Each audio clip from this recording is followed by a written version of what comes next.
The ocean waves crashed against the research vessel as Dr. Kate Morgan peered through the thick glass of the submarine window. Her breath caught in her throat when the lights illuminated something that should not exist.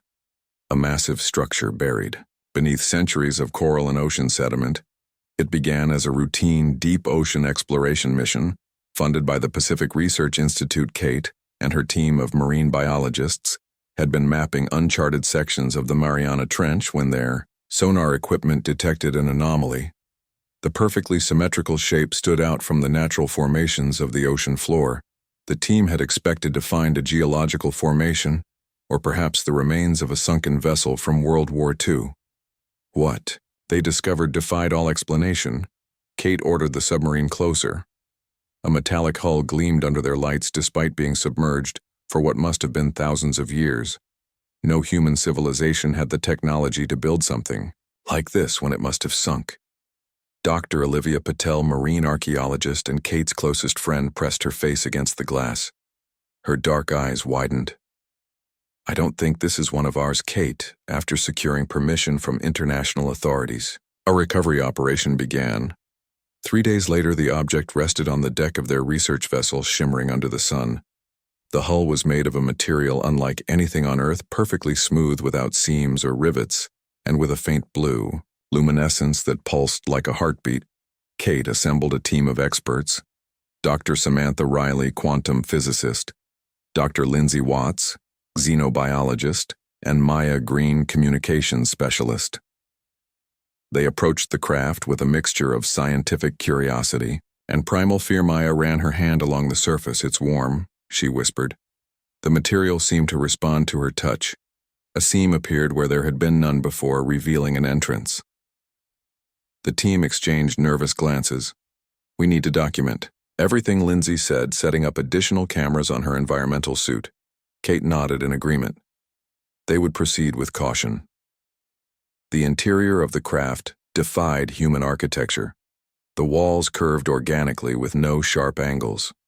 Surfaces glowed with soft light that seemed to follow their movements, revealing corridors and chambers as they advanced. The air inside was breathable, though it carried a sweet scent like cinnamon and ozone. In what appeared to be the central chamber, they found her. She floated in a translucent pod, her body suspended in a golden liquid. Her skin was pale blue with intricate patterns that looked like circuitry.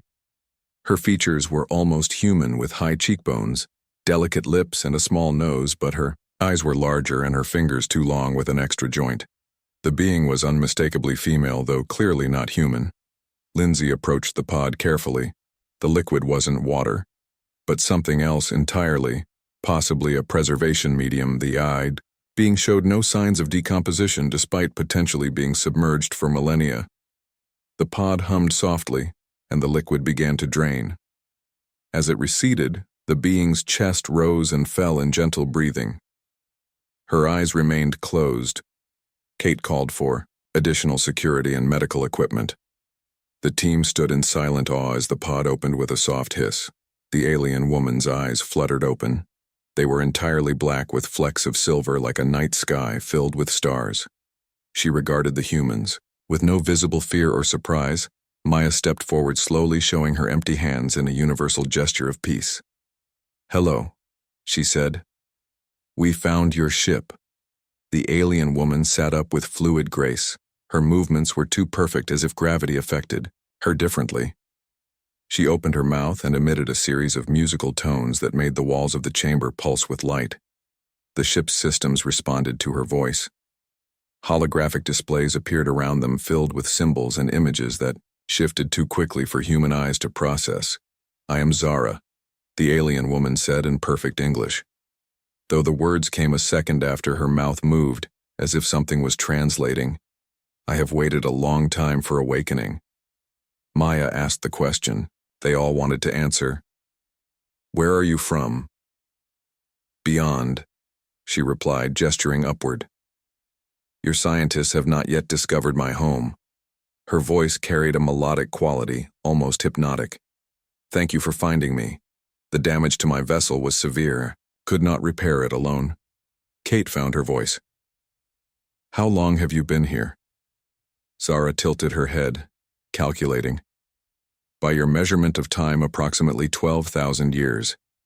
My kind experiences time differently. We can enter a state of suspended animation, when necessary. Samantha stepped forward, her scientific curiosity overcoming her caution. Your technology, it's incredible. The physics involved in your ship design alone would revolutionize our understanding of the universe. Zara smiled, revealing teeth that glowed faintly blue like pearls with internal light. I did not come here to share technology, she said, standing up. She was tall, nearly 7 feet, with a graceful build. I came to study. Study what Lindsay asked. You, Zara replied. My people have watched your species since your beginning. We observe developing worlds. It is our purpose. The crash was not intended. She looked around the chamber with what might have been sadness. I fear my observations will be considered contaminated now that direct contact has occurred. The implications stunned the human scientists. They were being studied like specimens in a cosmic laboratory. Olivia broke the tense silence. Are there others like you here on Earth? Zara nodded. Others watch. Many observe different aspects of human development. Some study your art, others your wars, others your kindness. We find your species fascinating. Your potential is great, though your future remains uncertain. Kate realized the enormity of the situation. If what Zara said was true, humanity had never been alone. Earth had been under observation by advanced beings for their entire history. The discovery would change everything: religion, politics, science, the very understanding of humanity's place in the universe. We should inform our governments, Kate said. That would be unwise. Zara replied, My presence here is already a violation of our protocols. If your authorities became involved, it would force a choice by my people, either full disclosure of our presence or complete withdrawal and memory alteration. Neither option would benefit your species at this stage of development.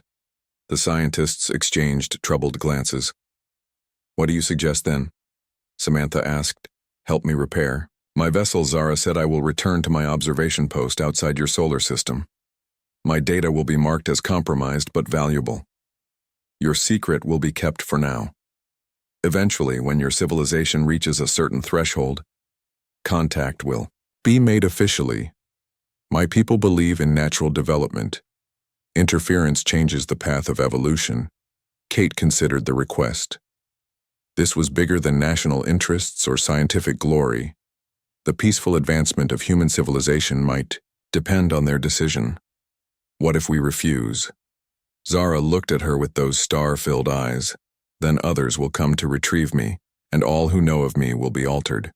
You will wake tomorrow believing you found nothing but empty ocean. The team debated. Through the night, in the end, they agreed to help Zara. Understanding alien technology proved challenging, but Zara's guidance made the impossible merely difficult. For 3 weeks, they worked in secret repairing the damaged propulsion system of her craft. During those weeks, the scientists learned more about Zara and her kind. Her species called themselves the Lumina. They had evolved on a planet orbiting a binary star system 30,000 light-years from Earth. Their civilization was millions of years old and had spread across multiple galaxies, not through conquest but through observation. And learning, Zara explained that the Lumina had encountered thousands of developing species throughout the cosmos. Some had flourished, evolving into peaceful spacefaring civilizations. Others had destroyed themselves through war or environmental collapse. The Lumina watched and recorded, but rarely interfered. Why Earth? Lindsay asked one evening as they worked on a complex circuit board that seemed to be made of both metal and living tissue. Zara paused her delicate work. Your planet sits at an unusual junction point in space. What you call dark matter flows around your solar system in a pattern we have seen only rarely. It creates a unique environment for life evolution.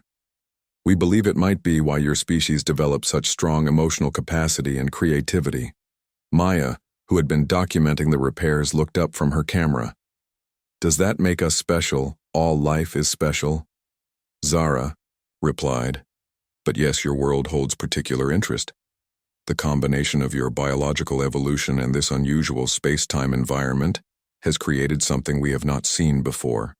Your minds have unusual potential. The repairs continued day and night. The scientists worked in shifts, keeping the discovery hidden from the rest of the crew. They told everyone else that they were conducting classified research on deep-sea organisms, and in a way, they were. Zara was certainly the most exotic organism they had ever encountered. Kate spent the most time with Zara learning about Lumina culture and history. The alien woman explained that her people communicated primarily through a form of telepathy, though they could speak vocally when necessary. Their society had no concept of war or violence. They reproduced only once every few centuries and lived for thousands of years.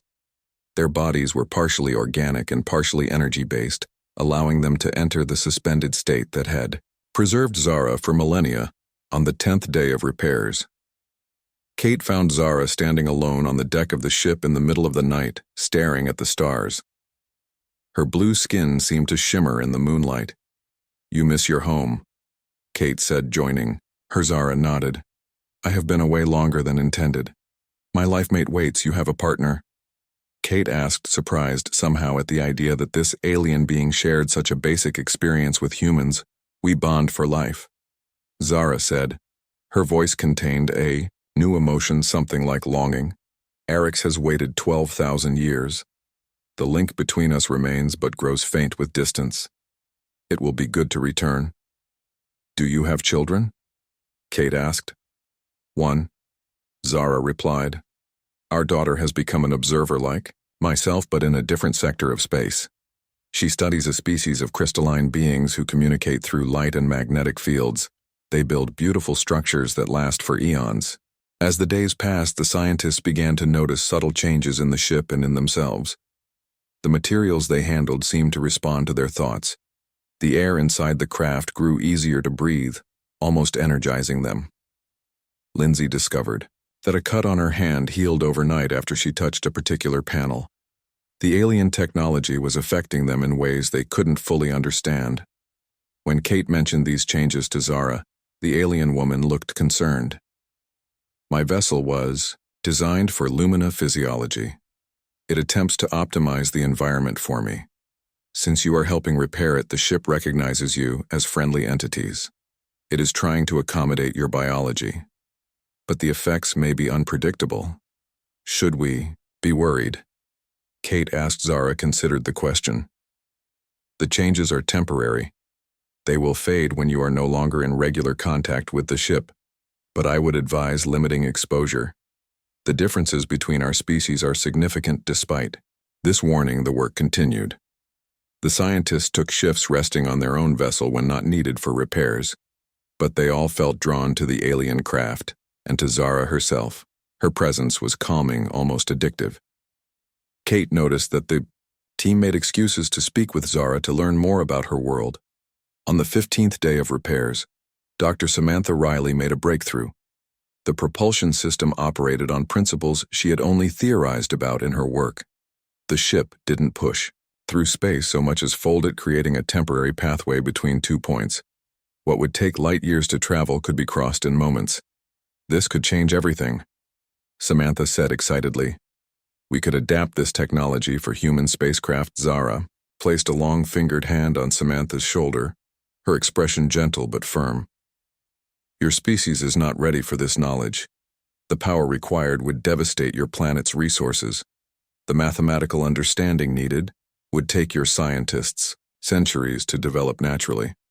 But those centuries of development matter. They prepare you for the responsibility."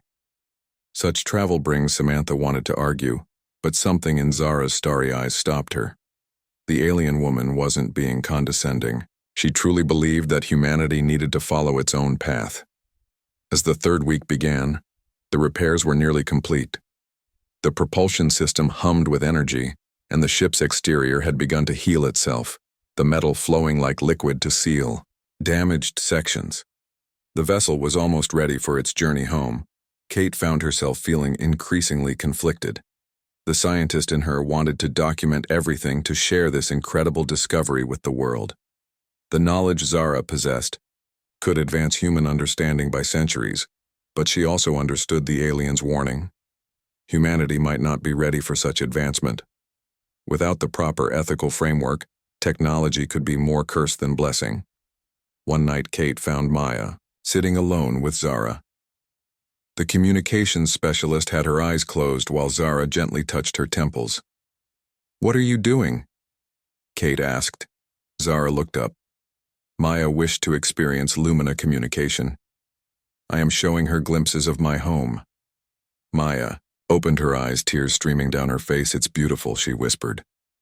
"Stars like nothing we've ever seen. Cities made of light. Plants that sing. The music, Kate. Their music is this safe?" Kate asked, concerned. For brief periods, Zara said the full connection would overwhelm a human mind. But small glimpses are possible. "Would you like to see, Kate?" Zara asked, her eyes glimmering. Kate hesitated, then nodded. Zara motioned for her to sit. Her long fingers, cool and smooth, touched Kate's temples, a gentle pressure built inside her mind like the moment before sleep when consciousness begins to drift. Then suddenly she was elsewhere.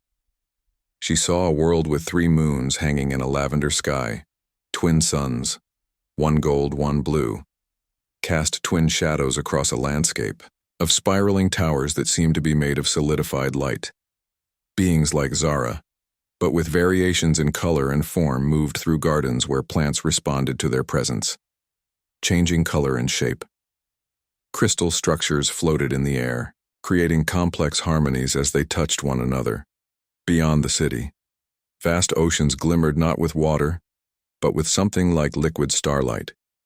Creatures resembling whales but transparent swam through the depths, their bodies illuminated from within. Mountains in the distance were not rock, but massive crystalline formations that captured and reflected the twin suns' light, creating rainbow auroras that danced across the sky. As the sun set, Kate hugged each of her friends goodbye. Tears flowed freely even from Samantha, who rarely showed emotion. "Promise you'll come back," Olivia whispered, holding Kate tightly, "with the greatest story ever told." Kate replied. Maya pressed a small device into Kate's hand. "A recorder, use it," she said. "We need to document everything." Lindsay gave her a specially designed environmental suit. Just in case, she said. Kate boarded the alien vessel with a single bag. The entrance sealed behind her, leaving her alone with Zara in the central chamber. The ship hummed around them, systems activating, panels lighting up with symbols and diagrams. "Are you afraid?" Zara asked. Terrified, Kate admitted. But also excited, Zara nodded, a very human gesture she had adopted during her time with them. "That is wise," she said. "Fear keeps us alert. Excitement keeps us moving forward. Both are necessary for exploration." The ship rose silently into the air, hovering momentarily above the research vessel. Kate's friends waved from below, looking like tiny dolls from her new vantage point. Then the acceleration began, smooth without the violent thrust of human rockets. The ship simply moved faster and faster. The sky darkened from blue to purple to black. Stars appeared. Kate gasped as Earth came into view. The blue marble hanging in space just as astronauts had described it, but she was already moving farther than any astronaut had gone. The moon grew larger, then slipped past. The red dot of Mars appeared and vanished. The gas giants Jupiter and Saturn, massive and majestic, drifted by in hours, not the months or years a human vessel would require. The ship hummed differently now. The stars outside the viewports stretched and blurred. Zara stood at what appeared to be a control panel, her long fingers dancing across symbols Kate could not comprehend. "We are preparing for the final jump," she explained. "Once we reach the heliopause, the boundary of your solar system, we will send the signal. Then a quick jump to my outpost." "How quick?" Kate asked. "Time will not register for you," Zara said. "You will close your eyes here and open them there." Before Kate could ask more questions, alarms sounded throughout the ship. Zara's expression changed from calm to concern. "Other vessels approach," she said. "They are not mine." Kate felt her heart rate increase. "Not yours." Then Zara moved quickly between control panels. The ship's displays showed multiple objects moving toward them. They appear to be human craft, she said. But the technology they are using, they should not have such capabilities. The propulsion signatures are similar to mine, but cruder adapted. Someone's replicated your technology, Kate whispered. How is that possible? I do not know, Zara replied. But it explains. Much my crash was not an accident, I was pursued. My ship damaged, I came to Earth as a sanctuary, believing no one would look for me in an undeveloped system. I was wrong. The pursuing vessels grew closer on the display. They numbered 5, each shaped like arrowheads, sleek and deadly-looking. Kate recognized nothing about them. They were not from any space agency. She knew we must evade, Zara said. Her fingers danced across the controls. The ship lurched, changing course, accelerating faster. The stars outside smeared into lines of light. A communication came through. Words in a language Kate did not recognize. Zara's expression darkened. They demand I surrender. She translated. They claim I have violated territory restrictions. Who are they? Kate asked collectors. Zara said rogue elements who steal technology and knowledge from observer worlds. They are outcasts among my people. Dangerous. The ship shuddered as something struck it. The lights flickered. Zara moved with blurring speed between control stations. They have weapons, she said. We do not. My vessel was designed for observation and research, not combat. Can we outrun them? Not in this condition, Zara said. The repairs were sufficient for normal travel, not pursuit. The collector's ships are designed for interception. They will catch us before we can signal for help. What do they want me? Zara said. My knowledge, my ship, the secrets I have gathered. They sell such things to developing worlds, accelerating their progress for profit. It disrupts natural. Evolution creates imbalance, often leads to destruction. Kate felt cold fear grip her. These collectors would take Zara prisoner, steal her ship and likely kill Kate as a witness. Her mind raced through options, each more desperate than the last. Zara suddenly straightened, her starry eyes wide. There is one option, she said. We can send you back. Kate asked. Back to Earth, yes. Zara said, the emergency transport system. It can return one passenger to the last planetary departure point. You would survive. What about you? I will surrender, Zara said. Perhaps I can negotiate, delay them until help arrives. Kate shook her head. No, she said firmly. We stick together. We found you, we woke you. We're responsible for you. There is no time to argue, Zara said. The ship systems are failing. The collectors will board within minutes. You must warn your people. Tell them about the collectors. They must prepare. Earth has been noticed. The protection of obscurity is gone. Before Kate could protest further, Zara placed her hands on either side of Kate's face. Their foreheads touched. A rush of information flooded Kate's mind. Star maps, coordinates, communication protocols, warnings. Kate's brain burned with knowledge she could not possibly understand, yet somehow retained. Warn them, Zara whispered. Then she guided Kate to a small chamber. Remember us, remember what you saw. The universe is vast, but you are not alone. The chamber door closed. Kate pounded against it, crying out Zara's name.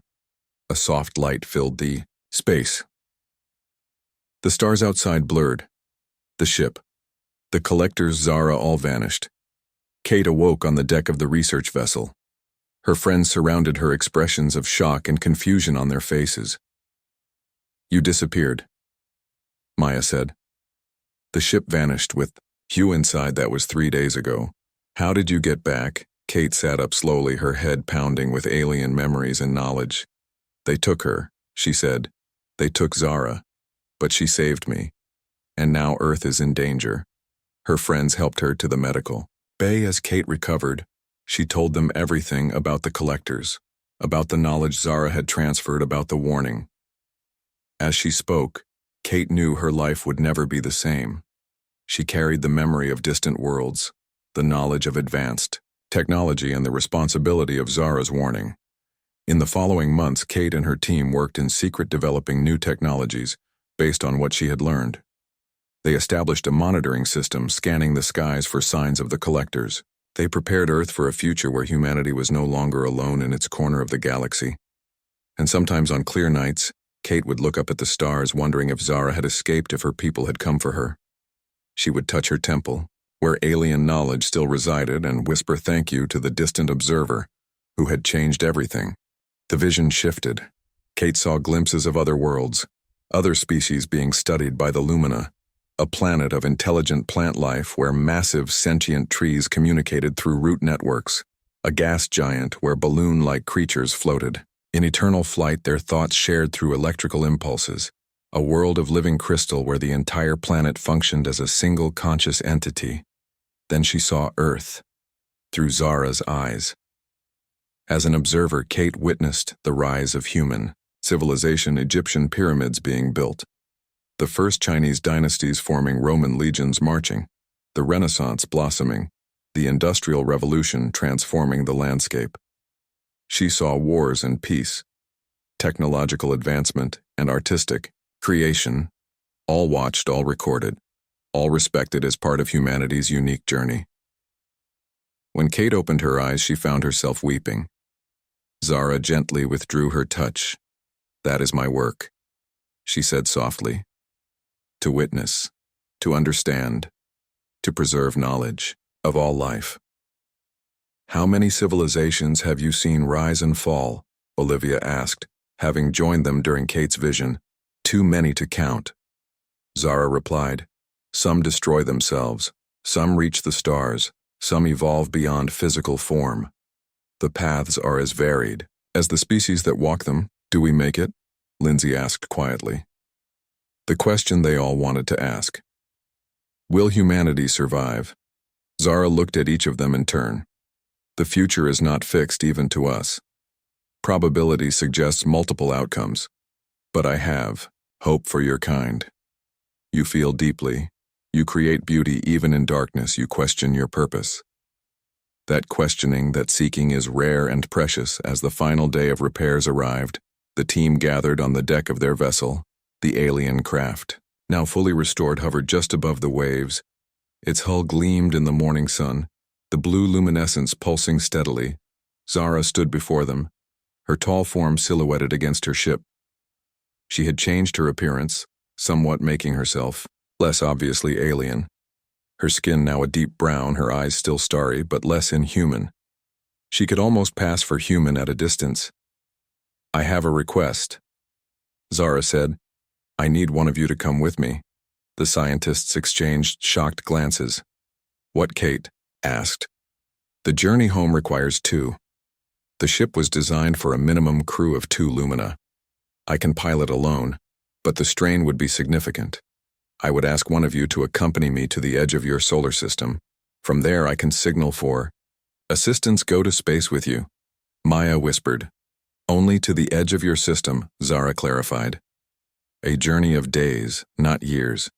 You would return with data and knowledge no human has ever possessed. Is it safe?" Samantha asked. "As safe as any journey beyond your world can be," Zara replied. "The ship systems will protect you, but I cannot guarantee there would be no effects from exposure to our technology or the method of travel." The scientists fell silent, each contemplating what this meant. One of them would leave Earth, travel beyond the moon, beyond Mars, to the very edge of the solar system. They would be the first human to travel so far, the first to experience alien technology from the inside. The implications were staggering. "I will go," Kate said. Finally, her voice steady despite her racing heart. The others began to protest, but Kate raised her hand. "My decision," she said. "I started this. I should see it through."